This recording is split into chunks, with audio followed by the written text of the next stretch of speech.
இது மகிமை நேரம். ஆண்டவராகிய இயேசு கிறிஸ்துவின் நாமத்தினாலே மகிமை தொலைக்காட்சி நேயர்களுக்கு என்னுடைய வாழ்த்துதலையும் காலை வணக்கத்தையும் தெரிவித்துக் கொள்கிறேன்.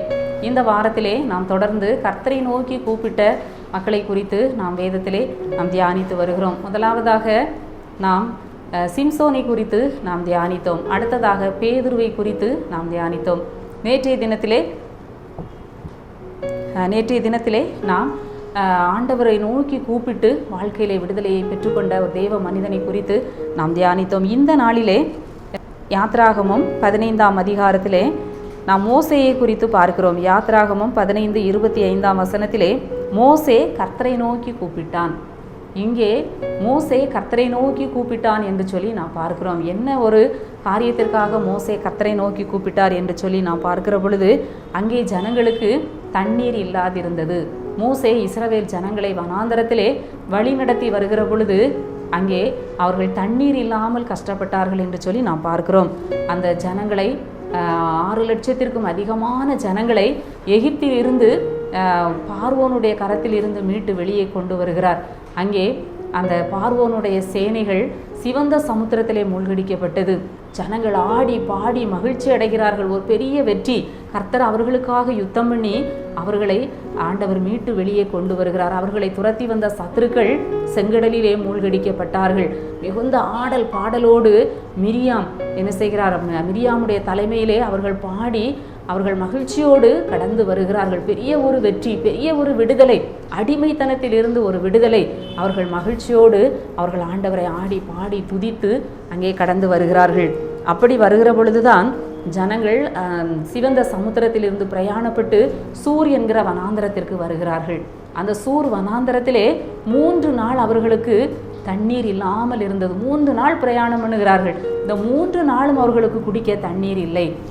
தண்ணீர் மனிதர்களுக்கு மிகவும் ஒரு அவசியமான ஒரு காரியம். தாகத்தை நம்மளால் அடக்கி கொள்ள முடியாது. அதாவது அவர்கள் 1 நாள் 2 நாள் அல்ல, 3 நாள் வனாந்தரத்திலே புறப்பட்டு 3 நாள் வனாந்தரத்திலே தண்ணீர் கிடையாமல் அலைகிறார்கள். குழந்தைகள் இருப்பார்கள், மிருக ஜீவன்கள் இருந்திருக்கும், பெரியவர்கள் இருந்திருப்பாங்க. எல்லாருக்கும் அங்கே தண்ணி இல்லாத ஒரு சூழ்நிலையிலே அப்போதான் ஒரு மகிழ்ச்சி, அப்பொழுதுதான் ஒரு விடுதலை, அப்பொழுதுதான் அவர்கள் ஆடி பாடி அவர்கள் என்ன செய்கிறார்கள்? ஆர்ப்பரிக்கிறார்கள். அடுத்தாற் போல அங்கே ஒரு பிரச்சனை வருகிறது. தண்ணீர் இல்லை என்கிற ஒரு பெரிய பிரச்சனை. அடுத்ததாக அவர்கள் மாறா என்கிற இடத்திற்கு வருகிறார்கள். அங்கே வந்தவுடனே அங்கே தண்ணீரை பார்க்கிறார்கள். மிகவும் மகிழ்ச்சியோடு ஆசையோடு அந்த தண்ணியை அள்ளி பருகுகிறார்கள். அங்கே பார்த்தால் அது மிகவும் கசப்பாக இருந்தது. நாம் வாசிக்கிறோம், அதை குடிக்க அவர்களுக்கு கூடாது இருந்தது. இப்போ கைக்கு எட்டினது அவங்களுக்கு வாய்க்கு எட்டலை. அந்த அளவுக்கு கசப்பு. தண்ணியை கண்டவுடனே அவங்க மகிழ்ந்து களி கூர்ந்திருப்பாங்க. 3 நாள் தாகம். ஆனால் அந்த தண்ணி அவர்களால் என்ன செய்ய முடியவில்லை? குடிக்க முடியவில்லை. மாறாவின் தண்ணீர் கசப்பாக இருந்ததினால் அதை குடிக்க அவர்களுக்கு கூடாது இருந்தது. இன்றைக்கும் கூட மாறாவின் தண்ணீரை போல வாழ முடியாத அளவுக்கு வாழ்க்கையிலே கசப்புகள் என்ன செய்யலாம்? இருக்கலாம். அநேகர் கசந்து போய் இருக்கிறதை நாம் பார்க்கிறோம். வெளியே நன்கு மகிழ்ச்சியாக இருப்பதை போல காணப்படுவார்கள். ஆனால் அவருடைய உள்ளம் கசந்து போய் இருக்கக்கூடியவர்கள் நிறைய பேர் இன்னைக்கு உலகத்தில் வாழ்ந்து கொண்டிருக்கிறார்கள். மாறாவை போல கசந்து போன வாழ்க்கை வாழ்ந்து கொண்டிருக்கிற ஜனங்கள் அநேகம் பேர் இருக்கிறார்கள். உடனே அவர்கள் என்ன செய்கிறார்கள்? மோசேக்கு விரோதமாக முறுமுறுக்கிறார்கள். என்னத்தை குடிப்போம், நாங்கள் என்னத்தை குடிப்போம் என்று சொல்லி மோசேக்கு விரோதமாக முறுமுறுக்கிறதை நாம் பார்க்கிறோம். நாமும் கூட அநேக வேளைகளிலே முறுமுறுக்கிறோம். என்னத்தை குடிப்போம், என்னத்தை சாப்பிடுவோம், நம்ம எப்படி இந்த உலகத்தில் வாழ்வோம் அப்படின்னு சொல்லி நாம் முறுமுறுக்கிறோம்.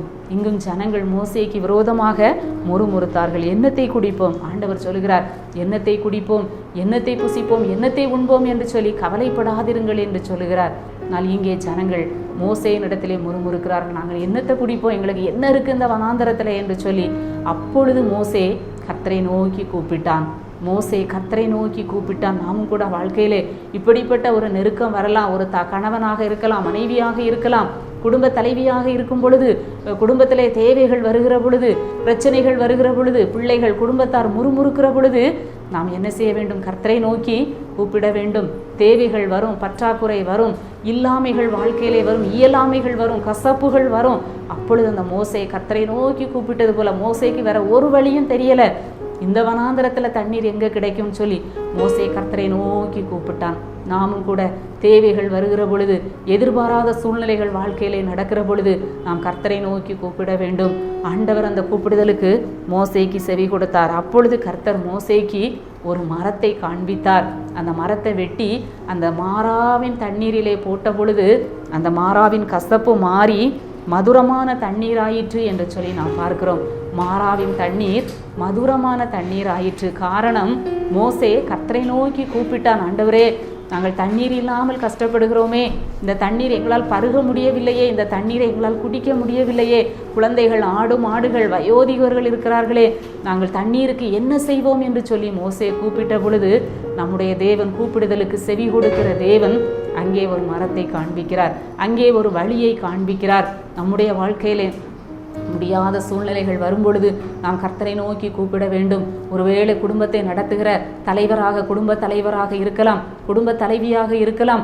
ஆண்டவரே, பிள்ளைகளுடைய தேவைகள் இப்படி இருக்கிறதே, குடும்பத்தின் காரியம் இப்படி இருக்கிறதே, நாங்கள் என்ன செய்வோம், என்னத்தை நாங்கள் உண்போம், நாங்கள் எப்படி இந்த உலகத்திலே வாழ்வோம் என்று சொல்லி அங்கலாய்க்கலாம். கர்த்தரை நோக்கி கூப்பிடுகிற பொழுது அந்த மாறாவின் தண்ணீரை ஆண்டவர் மதுரமாக்கினது போல நம்முடைய வாழ்க்கையும் கூட ஆண்டவர் கசந்து போன வாழ்க்கையை மதுரமாக மாற்றுவார். இன்றைக்கும் கூட குடும்பத்திலே அநேக கசப்புகள் இருக்கிறதை நாம் பார்க்கிறோம்.